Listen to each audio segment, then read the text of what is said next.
दोस्तों, आपका स्वागत है हमारी आज की वीडियो में, जिसका नाम है अजगर। बहुत वर्ष पहले एक राजा की दो रानियां थीं। बड़ी रानी शोभा बहुत अच्छे स्वभाव की दयावान स्त्री थी। छोटी रानी रूपा बड़ी कठोर और दुष्ट थी। बड़ी रानी शोभा की एक पुत्री थी जिसका नाम था कंचन। दूसरी रानी रूपा की भी एक बेटी थी, उसका नाम था तारा। छोटी रानी रूपा बड़ी चालाक और मतलबी स्त्री थी। वह चाहती थी कि राज्य की सत्ता उसके हाथ में रहे। राजा भी उससे दबा हुआ था। छोटी रानी रूपा बड़ी रानी और उसकी बेटी से नफरत करती थी। एक दिन उसने राजा से कह दिया कि बड़ी रानी शोभा और कंचन को राजमहल से बाहर निकाल दिया जाए। राजा रानी रूपा की नाराजगी से डरता था।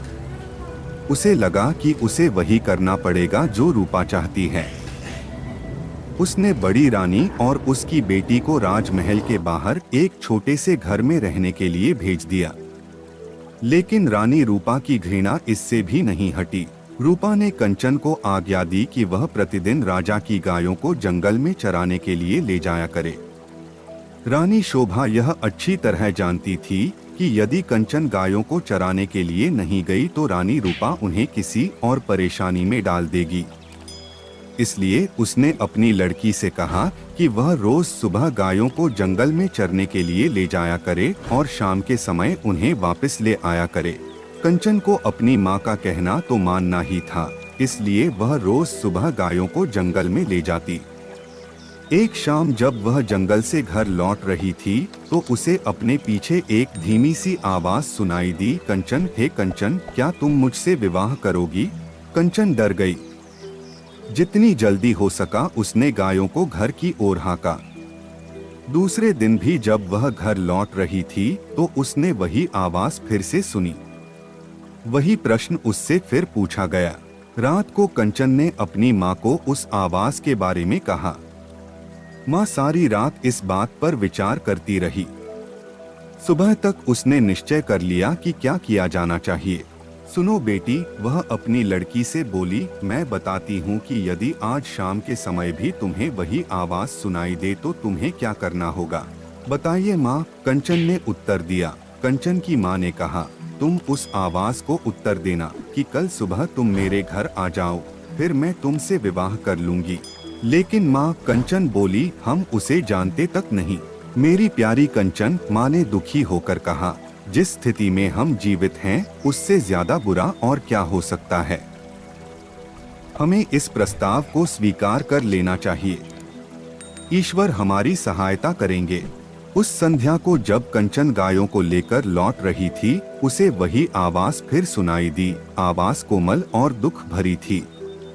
कंचन, क्या तुम मुझसे विवाह करोगी? क्या तुम मुझसे विवाह करोगी? आवाज बोली। कंचन रुक गई। उसने पीछे मुड़कर देखा लेकिन उसे कोई नहीं दिखाई दिया।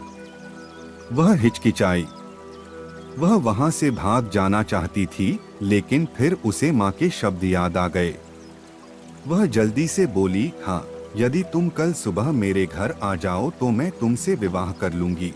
तब वह बड़ी तेजी से गायों को हाँकती हुई घर चली गई। अगले दिन सुबह कंचन की माँ जरा जल्दी उठ गई। उसने जाकर बाहर का दरवाजा खोला, देखने के लिए कि कोई प्रतीक्षा तो नहीं कर रहा। वहां कोई भी न था। अचानक उसे एक धक्का सा लगा और वह हैरान रह गई। एक बड़ा अजगर कुंडली मारे सीढ़ियों पर बैठा था। कंचन की माँ सहायता के लिए चिल्लाई। कंचन भागे भागे आई कि क्या बात है। तभी एक आश्चर्यजनक बात हुई। अजगर बोला, नमस्कार। उसका स्वर बहुत विनम्र था। मुझे निमंत्रित दिया गया था इसलिए मैं आया हूँ। आपकी लड़की ने मुझसे वायदा किया था कि यदि मैं सुबह घर आ सकूं तो वह मुझसे विवाह कर लेगी। मैं इसलिए आया हूँ। कंचन की माँ को समझ में नहीं आ रहा था कि वह करे तो क्या करे। उसे तो यही आशा थी कि किसी दिन कोई सुंदर नौजवान उसकी लड़की से विवाह करने आएगा। उसने यह कभी नहीं सोचा था कि वह अजगर होगा। एक नौकर भागकर छोटी रानी रूपा के पास गया और उसे उसने सारी घटना बतला दी। रानी यह सुनकर प्रसन्न हुई। वह उसी समय अपने नौकरों के साथ रानी शोभा के घर गई। यदि राजकुमारी कंचन ने किसी के साथ विवाह का वायदा किया है, वह बोली, तो उसे अपना वायदा अवश्य निभाना चाहिए। रानी होने के कारण यह देखना मेरा कर्तव्य है कि वह अपना वायदा पूरा करें। उसी दिन विवाह हो गया। कंचन और उसकी मां के लिए यह कोई प्रसन्नता का समय नहीं था, लेकिन इतने दुर्भाग्य सहने के बाद वे किसी भी प्रकार की विपत्ति का सामना करने को तैयार थीं। विवाह के पश्चात अजगर अपनी पत्नी के साथ उसके कमरे में गया। सारी रात कंचन की मां ने प्रार्थना करते हुए बिताई कि उसकी बच्ची ठीक ठाक रहे। दूसरे दिन बड़े सवेरे उसने कंचन के कमरे का दरवाजा खटखटाया, तो वह देखती है कि एक सुंदर नवयुवक ने दरवाजा खोला। कंचन उसके पीछे खड़ी थी। युवक ने कहा, मैं आपको बता नहीं सकता कि मेरी जान बचाने के लिए मैं आपका और कंचन का कितना आभारी हूँ। वह युवक बोला, मैं एक शाप के कारण अजगर बन गया था। एक ऋषि मुझसे क्रोधित हो गए थे और उन्होंने मुझे अजगर बना दिया। बाद में उन्हें अपनी करनी पर दुख हुआ। तब उन्होंने कहा कि यदि कोई राजकुमारी मुझसे विवाह कर लेगी तो मैं फिर से मनुष्य बन जाऊंगा। और अब कंचन ने मुझसे विवाह कर लिया है, मैं शाप मुक्त हो गया है। अब मैं फिर कभी अजगर नहीं बनूंगा। कंचन की मां बहुत प्रसन्न हुई। वह अपनी लड़की और दामाद को राजा से मिलाने के लिए ले गई। यह बड़ी विचित्र घटना थी। चारों ओर से लोग इस विचित्र नवयुवक को देखने राजमहल में आने लगे। सभी उत्सुक थे सिवाय छोटी रानी रूपा के। रानी रूपा बहुत गुस्से में थी। उसने झल्लाते और खींचते हुए अपने आप को कमरे में बंद कर लिया। कंचन का भाग्य उससे देखा नहीं जा रहा था। वह चाहती थी कि उसकी बेटी तारा भी ऐसी भाग्यशाली बने। आखिरकार उसे एक युक्ति सूझी। उसने अपनी लड़की को बुलाया। कंचन का विवाह तो अब हो गया है, वह बोली, इसलिए गायों को जंगल में चराने के लिए तुम ले जाया करो। नहीं, तारा चीख कर बोली, इतने नौकर हैं तो फिर मैं क्यों गायें चराने जाऊं? यह मेरी आज्ञा है। रानी क्रोधित होकर बोली, एक बात और भी सुनो। यदि जंगल में कोई तुमसे विवाह का प्रस्ताव करे तो तत्काल कह देना कि तुम विवाह के लिए राजी हो और वह अगले दिन सुबह हमारे घर आ जाए। तारा माँ की इस योजना से भयभीत हो गई। वह गायों को जंगल में नहीं ले जाना चाहती थी। वह खूब रोई, लेकिन रानी फिर भी नहीं पिघली। तारा को उसकी आज्ञा माननी ही पड़ी। तारा रोज सुबह गायों को जंगल में चराने के लिए ले जाती और फिर शाम के समय वापस ले आती। लेकिन उसने एक बार भी जंगल में किसी तरह की आवाज नहीं सुनी जो यह कह रही हो, क्या तुम मुझसे विवाह करोगी? फिर भी रानी निराश नहीं हुई। जंगल में कोई अजगर तो था नहीं जो तारा से विवाह का प्रस्ताव करता। इसलिए उसने खुद ही अजगर ढूंढने का निश्चय किया। उसने अपने नौकरों को एक अजगर लाने की आज्ञा दी।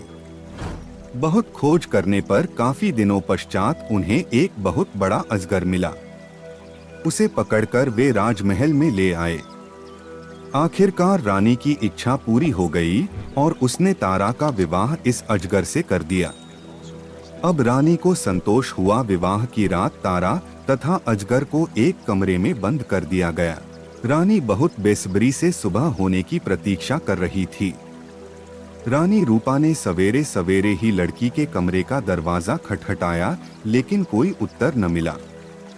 उसने जरा और जोर से दरवाजा खटखटाया, लेकिन दरवाजा तब भी न खुला। रानी से और प्रतीक्षा न की गई और उसने धक्का देकर दरवाजा खोल दिया। मोटा अजगर जमीन पर पड़ा हुआ था, लेकिन तारा का कहीं पता नहीं था। रानी चीख पड़ी। महल में सभी ने उसका चीखना सुना।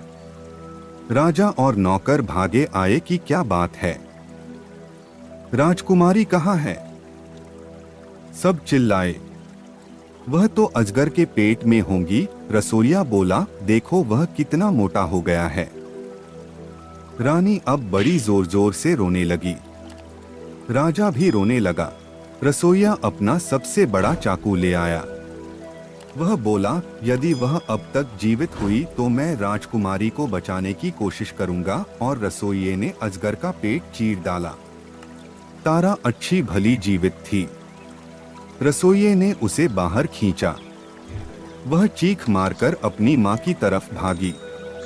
अजगर की तो मृत्यु हो गई और साथ में रानी रूपा की इस इच्छा की भी मृत्यु हो गई कि तारा का विवाह भी कंचन की तरह ही किसी योग्य और संपन्न नवयुवक से हो।